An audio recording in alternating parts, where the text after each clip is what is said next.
خالق کا پیغام، انسان کے نام، پرانی مضامین کا خلاصہ، روزانہ ایک پارہ، محترم پروفیسر ڈاکٹر محمد الیاس فیصل کے ساتھ۔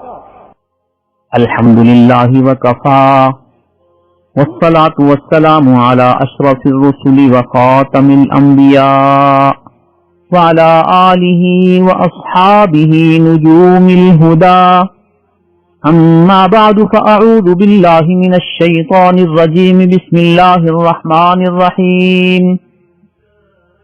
سبحان الذي أسرى بعبده ليلا من المسجد الحرام إلى المسجد الأقصى الذي باركنا حوله لنريه من آياتنا إنه هو السميع البصير۔ صدق الله العظيم۔ رب اشرح لي صدري ويسر لي أمري واحلل عقدة من لساني يفقهوا قولي۔ آج انشاءاللہ 15ویں پارے کا خلاصہ ہم عرض کر رہے ہیں، جس کا آغاز سورہ بنی اسرائیل سے ہوتا ہے۔ یہ سورت مکی ہے اور اس کی 111 آیات ہیں۔ اس کی آیت نمبر 2 میں بنو اسرائیل کا تذکرہ ہے، لہذا اس کا نام ہی سورہ بنی اسرائیل ہے۔ اس کا ایک نام سورۃ الاسراء بھی ہے، کیونکہ اس میں نبی اکرم صلی اللہ علیہ وسلم کے اسراء کا واقعہ موجود ہے۔ آیت نمبر 1 سے ہم آغاز کرتے ہیں۔ سبحان الذی اسری بعبدہ، شریکوں سے پاک ہے وہ ذات جس نے اپنے بندے کو مکہ مکرمہ سے یعنی مسجد حرام سے مسجد اقصی تک رات کے کچھ حصے میں پہنچایا۔ وہ مسجد اقصی جس کے ارد گرد اللہ تعالی نے برکات رکھی ہیں۔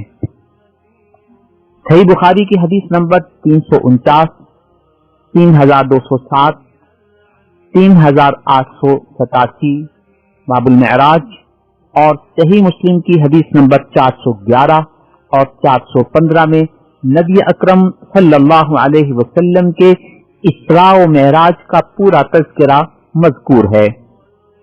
نبی اکرم صلی اللہ علیہ وسلم کو مکہ مکرمہ مسجد حرام سے یا آپ کے گھر سے سفر کا آغاز کرایا گیا۔ آپ کا شق صدر ہوا، یعنی سینے کو کھولا گیا، اس کو زمزم سے دھویا گیا، اور پھر اس کو اسی طرح مکمل کر کے آپ کے سفر کا آغاز ہوا۔ ایک براق مہیا کیا گیا جو گدھے سے تھوڑا سا بڑا اور خچر سے تھوڑا سا چھوٹا تھا، رنگ کا سفید تھا، اور اس کی خاصیت یہ تھی کہ اس کا ایک قدم حد نظر تک پڑتا تھا، اس قدر تیز رفتار تھا۔ اس سواری کے ذریعے حضرت محمد الرسول اللہ صلی اللہ علیہ وسلم کو مسجد حرام مکہ مکرمہ سے مسجد اقصی تک لے جایا گیا۔ وہاں سے آسمانوں پر جانے کا سلسلہ ہوا، اور ہر آسمان پر آپ کا تعارف لیا جاتا، اور تعارف کے بعد آپ کا استقبال کیا جاتا۔ بعض آسمانوں پر بعض انبیاء علیہ الصلوات والتسلیمات سے آپ کی ملاقات ہوئی، یہاں تک کہ آپ نے سدرۃ المنتہا بیت المعمور کی زیارت کی اور اپنی آنکھوں سے جنت و جہنم کا منظر دیکھا۔ بارگاہ الہی میں حاضری دی جیسے اللہ کے شایان شان تھی۔ وہاں سے واپسی پر 50 نمازوں کی فرضیت کا حکم لے کر واپس ہوئے تو حضرت موسیٰ علیہ السلام سے ملاقات ہوئی، اور انہوں نے یہ کہا کہ یہ امت اتنی نمازیں نہیں پڑھ سکے گی، لہذا اللہ رب العزت سے اس میں تخفیف کراؤ۔ وہ تخفیف ہوتی ہوتی 5 تک رہ گئی، اور ارشاد ہوا کہ ہمارا حکم نہیں بدلتا، 5 پڑھو گے 50 کا ثواب ملے گا۔ واپسی پر نبی اکرم صلی اللہ علیہ وسلم آسمانوں سے مسجد اقصی پہنچے اور وہاں انبیاء علیہ الصلوات والتسلیمات کی امامت کرائی، اور پھر وہاں سے مکہ مکرمہ پہنچے۔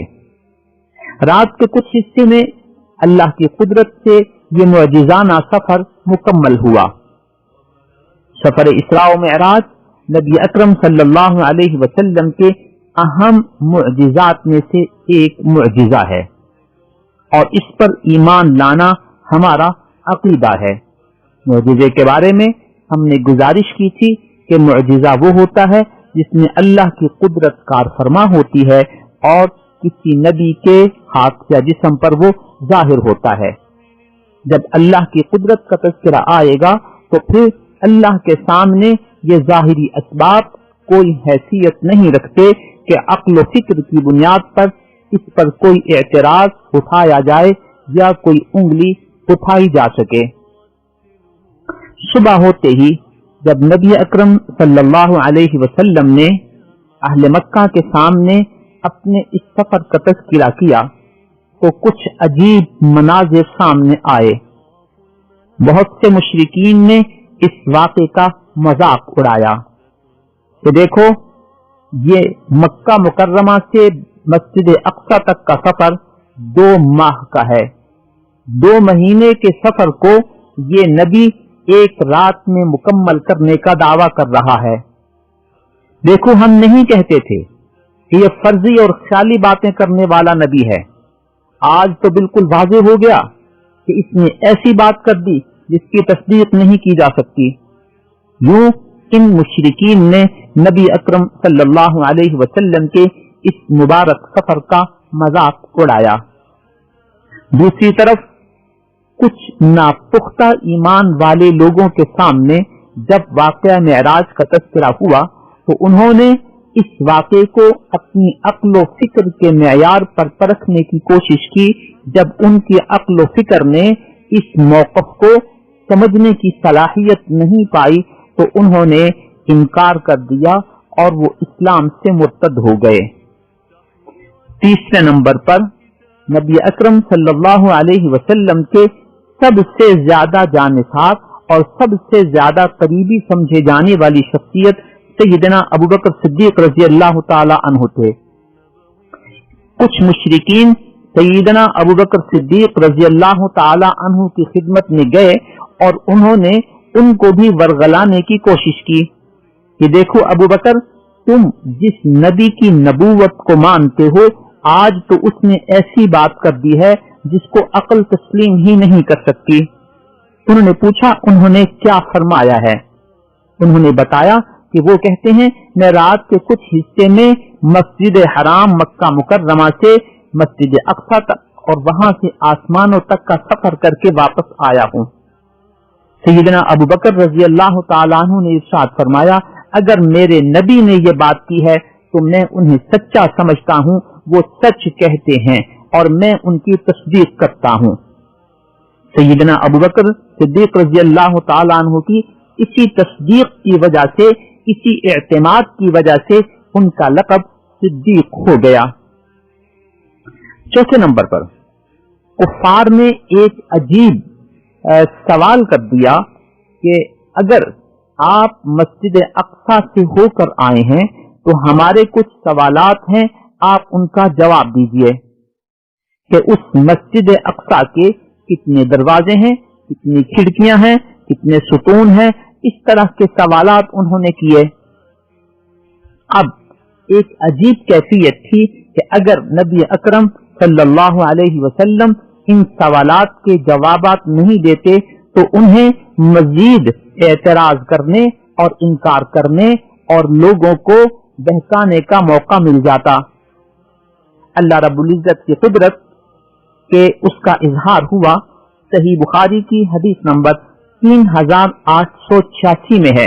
نبی اکرم صلی اللہ علیہ وسلم ارشاد فرماتے ہیں کنت فی الحجر، میں حتیم میں کھڑا ہو گیا، فجل اللہ لی بیت المقدس، اللہ تعالیٰ نے بیت المقدس کو میرے سامنے واضح کر دیا، درمیان کے پردے ہٹا دیے، تو میں ان کو ان کے سوالات کا جواب دینے لگ گیا کہ جو نشانی وہ پوچھتے وہ مجھے معلوم ہوتی، میں اسے دیکھ رہا ہوتا اور میں وہ نشانی ان کو بتا دیتا، ان کے سوال کا جواب دے دیتا۔ وَأَنَا أَنظُرُ إِلَيْهِ، اور میں مسجد اقصی کی طرف دیکھ رہا ہوتا۔ یہ نبی اکرم صلی اللہ علیہ وسلم کا ایک دوسرا معجزہ تھا کہ اس معجزے کی تصدیق کے لیے اور انکار کی کوئی گنجائش باقی نہ رہے، اللہ تعالیٰ نے سفر معراج کے معجزے کے بعد نبی اکرم صلی اللہ علیہ وسلم کو یہ دوسرا معجزہ عطا فرمایا۔ ان چار باتوں کو سامنے رکھتے ہوئے کہ اس سفر اسراء و معراج کا مشرکین نے مذاق اڑایا، کچھ لوگوں کی سمجھ میں بات نہ آئی تو وہ مرتد ہو گئے، اور سیدنا ابوبکر صدیق رضی اللہ تعالی عنہ نے کمال اعتقاد اور کمال ایمان کی وجہ سے آپ کی تصدیق فرمائی، اور چوتھے نمبر پر مشرکین مکہ کے سوالات اور ان سوالوں کے جواب دینا اس بات کی واضح علامت ہے کہ نبی اکرم صلی اللہ علیہ وسلم نے ان کو جس سفر کا بتایا تھا وہ جسمانی سفر تھا۔ اگر جسمانی سفر نہ ہوتا تو ان چاروں باتوں کی کوئی حقیقت باقی نہ رہ جاتی، اگر وہ روحانی ہوتا یا خواب کے ذریعے ہوتا تو اس پر اعتراض کی کوئی گنجائش نہیں تھی۔ تو ان واقعاتی حقائق کو پیش نظر رکھتے ہوئے یہ بات بالکل طے اور واضح ہے کہ نبی اکرم صلی اللہ علیہ وسلم کا یہ سفر معراج جسمانی تھا، اور اس بات کا تذکرہ صحیح احادیث میں جو بخاری شریف، صحیح مسلم اور دیگر کتب حدیث میں موجود ہیں ان میں اس بات کی صراحت موجود ہے۔ واقعہ معراج میں اللہ تعالیٰ نے نمازوں کا تحفہ دیا، اور یہ ہمارے پاس موجود ہے کہ نبی اکرم صلی اللہ علیہ وسلم کی یاد ہے۔ اس یاد کو ہمیں اہتمام کے ساتھ پڑھنا چاہیے، اللہ ہمیں اس کی توفیق عطا فرمائے۔ آیت نمبر 4 سے 8 تک بنو اسرائیل کا تذکرہ ہے کہ ان کے تاریخی طور پر اثر و رسوخ اور ان کے فساد کی داستانیں ہیں، اور ان کی تباہی کا تذکرہ ہے یہ کہ تاریخ میں اور مستقبل میں یہ اتار چڑھاؤ ہوتا رہے گا، اور ان کی تباہی کا ایک اور منظر قیامت سے پہلے ہو کر رہے گا۔ آیت نمبر 13 سے 15 تک اس بات کا تذکرہ ہے کہ انسان کے اعمال کا اعمال نامہ تیار ہو رہا ہے، وہ جو کچھ کرتا ہے اللہ کے نظام سے وہ محفوظ ہو رہا ہے۔ قیامت کے دن اسے اس کا اعمال نامہ دے دیا جائے گا اور کہا جائے گا کفا بنفسک الیوم علیک حسیبا، آج یہ اعمال نامہ خود تمہارے لیے کافی ہے، اس پر کسی مزید گواہ کو لانے کی ضرورت نہیں ہے۔ آگے اللہ ارشاد فرماتے ہیں کہ دیکھو میں تمہیں کہتا ہوں توحید کو مان لو، شرک سے بچو، میری تعلیمات پہ عمل کرو، جو میری بات مانے گا، جو ہدایت حاصل کر لے گا اس کا فائدہ اس سے ہی ملے گا، اور جو گمراہی کا رستہ اختیار کرے گا وہ میرا کوئی نقصان نہیں کرتا، وہ اپنا ہی نقصان کر رہا ہے، اور صرف اپنا ہی نہیں کسی اور کا بھی نہیں کر رہا، اس لیے کہ ایک شخص دوسرے کا بوجھ نہیں اٹھائے گا، ہر شخص نے اپنا بوجھ خود اٹھانا ہے۔ آیت نمبر 16 سے آیت نمبر 17 تک اس بات کا تذکرہ ہے کہ جب کسی قوم کی اور کسی بستی کی تباہی کا فیصلہ ہو جاتا ہے تو اس علاقے کے جو وڈیرے اور ذمہ دار لوگ ہیں وہ ایسے ایسے گناہوں میں مبتلا ہو جاتے ہیں کہ اللہ تعالیٰ ان سے ناراض ہو کر اس علاقے، اس بستی کو تباہ کر دیتے ہیں۔ سابقہ اقوام کی تاریخ اس بات کی واضح علامت ہے۔ اقبال نے اسی صورتحال کو اپنے شعر میں یوں سمویا ہے: تجھ کو بتاؤں میں تقدیر امم کیا ہے، تجھ کو بتاؤں میں تقدیر امم کیا ہے، شمشیر و ثنا اول طاؤس و رباب آخر۔ اللہ تعالیٰ ہمیں اس کیفیت سے محفوظ رہنے کی توفیق عطا فرمائے۔ یہاں یہ بات واضح رہے کہ نبی اکرم صلی اللہ علیہ وسلم نے اس امت کے لیے دعا فرمائی تھی کہ اے اللہ میری قوم کو تباہ و برباد نہ کرنا، اجتماعی طور پر ان پر ایسا عذاب نہ آئے جو پہلی قوموں پر آیا تھا۔ نبی اکرم صلی اللہ علیہ وسلم کی اس مبارک دعا کی وجہ سے آج ہم محفوظ ہیں۔ جزوی طور پر جو حالات ہوتے ہیں وہ دوسروں پر، قوموں پر، اہل علاقہ پر مخفی نہیں، جزوی عذاب آتے رہتے ہیں، وہ زلزلے کی شکل میں ہوں، وہ طوفان جھکڑ کی شکل میں ہوں، وہ سیلاب کی شکل میں ہوں، یہ اللہ کی ناراضگی کے آثار و نشان ہیں۔ آیت نمبر 18 سے آیت نمبر 21 تک اگر کوئی شخص ریاکاری کے لیے کوئی عمل کرتا ہے کہ لوگ مجھے یہ کہیں گے تو گویا وہ دنیا کا بدلہ چاہتا ہے۔ اگر کوئی شخص مادی مفادات کے لیے کوئی عمل کرتا ہے اور صرف اسی کی نیت کرتا ہے کہ میں یہ کام اس لیے کر رہا ہوں کہ مجھے 2 پیسے مل جائیں گے اور آخرت کی نیت نہیں کرتا تو گویا اس نے دنیا کی نیت کی ہے، آخرت میں اس کا کچھ حصہ نہیں ہے۔ آیت نمبر 22 سے آیت نمبر 39 تک بہت اہم معاملات کا تذکرہ ہے جس میں اللہ تعالیٰ کا حق اور حقوق العباد کا تذکرہ ہے۔ اس میں ایسے معاشرتی اصول بیان فرمائے گئے ہیں کہ اگر ہم ان کو پیش نظر رکھیں تو ہمارا معاشرہ ایک مثالی معاشرہ بن سکتا ہے۔ یہاں اللہ تعالیٰ نے 16 اصول بیان کیے۔ ان میں پہلی بات جس کا نقطہ آغاز توحید ہے کہ اللہ کی توحید پر قائم رہو۔ حقوق اللہ کے تذکرے کے بعد پھر حقوق العباد کا آغاز ہوتا ہے۔ اس میں سب سے پہلے اللہ نے اپنی توحید کے ساتھ والدین کے ساتھ حسن سلوک کا تذکرہ کیا ہے۔ والدین کے حقوق کے حوالے سے یہ آیت کافی حد تک مفصل بیانات پر مشتمل ہے، جس میں پہلے نمبر پر والدین کے ساتھ احسان کرنے کا تذکرہ ہے، نیکی کرنے کا تذکرہ ہے، اچھے معاملے کے ساتھ پیش آنے کا تذکرہ ہے۔ دوسرے نمبر پر اس بات کا تذکرہ ہے کہ تم نے ان کی خدمت میں رہنا ہے، خاص طور پر جب وہ بڑھاپے کے مرحلے پہ پہنچیں تو اس وقت تم نے اپنے اعمال سے، اپنی گفتگو سے اس بات کا اہتمام کرنا ہے کہ انہیں ذہنی طور پر کسی قسم کی ایذا نہ پہنچے، حتیٰ کہ تم کسی معاملے پر اگر ذہنی طور پر مطمئن نہ بھی ہو تو ان کو اف تک بھی نہ کہنا، کہ اس اف کہنے سے انہیں ذہنی طور پر جو تکلیف ہوگی اسلام اس کی بھی اجازت نہیں دیتا۔ حدیث شریف میں آتا ہے کہ اگر اف سے کم کلمہ بھی کوئی ہوتا تو اللہ تعالیٰ وہ بھی ارشاد فرما دیتے کہ یہ کلمہ بھی ان کے لیے نہ کہنا کہ ان کو ذہنی تکلیف ہو۔ آداب کے ضمن میں تیسرے نمبر پر ارشاد فرمایا وَلَا تَنْهَرْهُمَا، اس حد تک نہ پہنچنا کہ کسی بھی معاملے پر تم ان کو جھڑک دو۔ چوتھے نمبر پر ارشاد فرمایا کہ ان آداب میں سے ایک ادب یہ ہے کہ ان کے ساتھ نرم گفتگو کیا کرو، ادب کے ساتھ اچھے انداز میں گفتگو کرنی چاہیے۔ پانچویں نمبر پر ارشاد فرمایا کہ ان کے ساتھ معاملے میں عاجزی کے ساتھ پیش آؤ، اور یہ عاجزی دکھاوے پر مبنی نہ ہو بلکہ اخلاص پر مبنی ہو۔ اسی لیے آگے لفظ استعمال فرمایا من الرحمہ، یہ جو تم ان کے سامنے اپنے آپ کو عاجزی کے ساتھ پیش کر رہے ہو یہ ظاہر داری کی بنیاد پر نہیں بلکہ اخلاص کی بنیاد پر ہو۔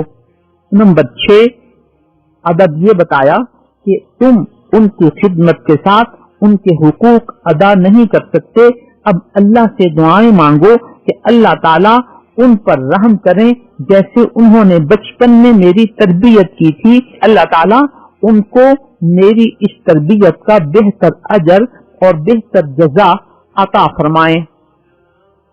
الغرض دعاؤں کا اہتمام ہوگا تو انشاءاللہ جو کمی ہوگی اللہ رب العزت اس حق کو ادا فرما دیں گے۔ یوں اللہ تعالیٰ نے اپنی توحید کے ساتھ والدین کے احسان اور والدین کے حقوق کو جوڑ کر اس کی اہمیت کی طرف متوجہ فرمایا ہے۔ سورہ لقمان کی آیت نمبر 14 میں بھی اللہ نے اپنے ساتھ والدین کا ذکر یوں کیا انشکر لی ولوالدیک، کہ میرا شکر ادا کرو اور اپنے والدین کا شکر ادا کرو۔ آگے بڑے اختصار کے ساتھ 2 باتوں کی طرف اشارہ کروں گا۔ آداب کے ضمن میں احادیث شریفہ میں اتنا کچھ فرمایا گیا ہے کہ اس مختصر نشست میں اس کو سمونا بہت مشکل ہے، لہذا دو باتوں کی طرف اشارہ کروں گا۔ صحیح بخاری کی حدیث نمبر 5971 میں ہے کہ ایک صحابی نے نبی اکرم صلی اللہ علیہ وسلم سے یہ سوال کیا، یا رسول اللہ صلی اللہ علیہ وسلم، من احق الناس بحسن صحبتی، میری اچھی صحبت کا سب سے زیادہ حقدار کون ہے؟ ارشاد فرمایا تمہاری والدہ۔ ارشاد فرمایا والدہ کے بعد پھر اور کس کا حق ہے؟ ارشاد فرمایا تمہاری والدہ۔ پھر انہوں نے پوچھا کہ ان کے بعد کس کا حق ہے؟ ارشاد فرمایا تمہاری والدہ۔ پھر انہوں نے پوچھا کہ ان کے بعد کس کا حق ہے؟ تو ارشاد فرمایا تمہارے والد۔ اس سے والدہ کی اہمیت، خدمت اور اچھے معاملے کے اعتبار سے واضح ہو رہی ہے۔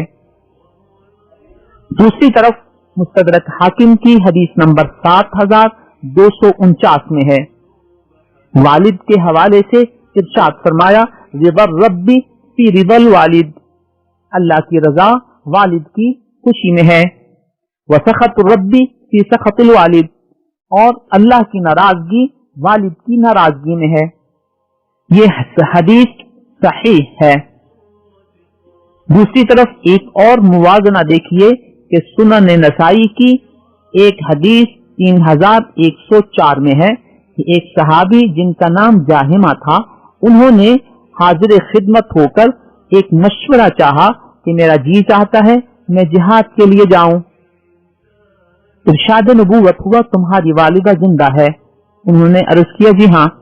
تو آپ نے فرمایا کہ میرا حکم یہ ہے فلزمہا، اس کی خدمت کرو، فإن الجنت تحت رجلیہا، اس کے دونوں پاؤں کے نیچے جنت ہے، یعنی اتنی خدمت کرو کہ ان کی خدمت سے تمہیں جنت مل جائے۔ والدہ کی اس خدمت کے ساتھ ہی ساتھ دوسری طرف سنن ترمذی کی حدیث نمبر 1900 واضح رہے کہ اللہ نے ارشاد فرمایا الوالد اوسط ابواب الجنہ، نبی اکرم صلی اللہ علیہ وسلم نے ارشاد فرمایا کہ والد جنت کے دروازوں میں سے درمیانہ دروازہ ہے، یعنی اگر والدہ کے پاؤں کے نیچے جنت ہے تو والد جنت کا درمیانہ دروازہ ہے۔ ان دو پہلوؤں سے والد اور والدہ کی اہمیت اپنے حسن معاملہ کے حوالے سے ہم پر واضح ہو گئی۔ اللہ ہمیں اس کی توفیق عطا فرمائے۔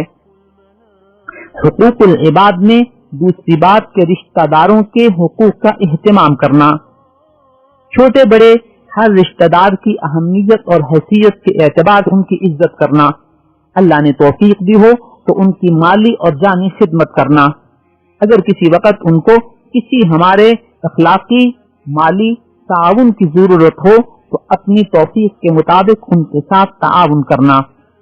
تیسرے نمبر پہ مساکین کا تذکرہ ہے کہ مسکین کے ساتھ جو بھی صدقہ و خیرات کے حوالے سے تعاون ہو سکتا ہے وہ کرنا۔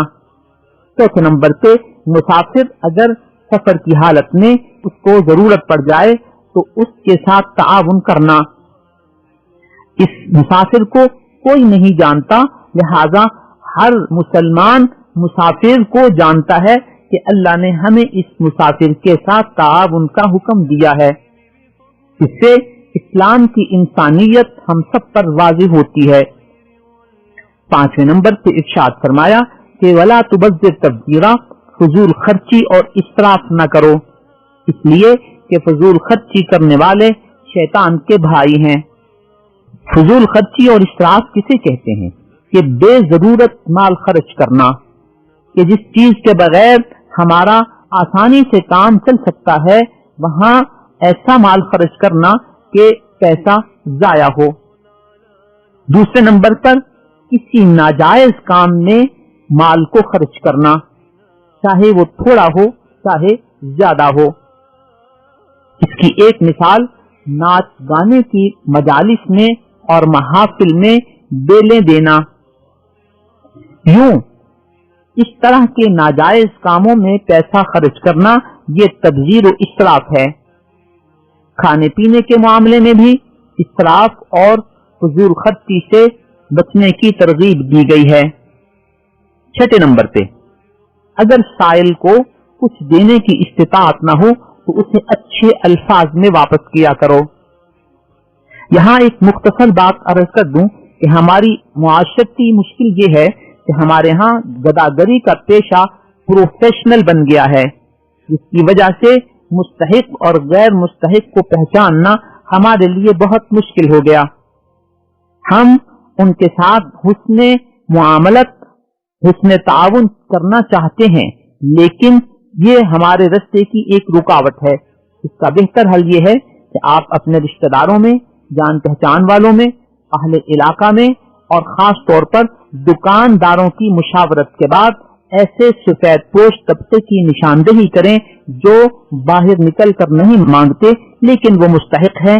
ان حضرات کو اپنے صدقات و خیرات میں ہمیں اولویت دینی چاہیے۔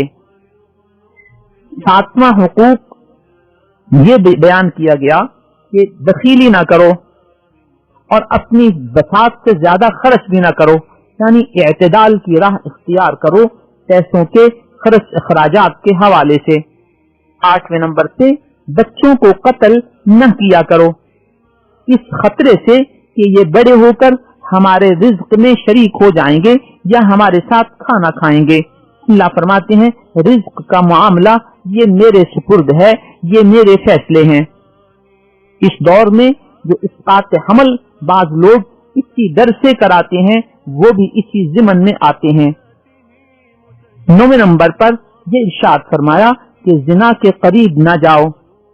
یہاں یہ نہیں کہا کہ زنا نہ کرو بلکہ کہا کہ اس کے قریب بھی نہ جاؤ، کیونکہ قریب جاتے جاتے اس میں مبتلا ہو جانے کا اندیشہ ہے۔ لہذا ایسے اسباب و وسائل بھی اختیار نہیں کرنے چاہیے جو زنا تک پہنچائیں۔ دور حاضر میں سوشل میڈیا کا غلط استعمال اس کی ایک واضح مثال ہے۔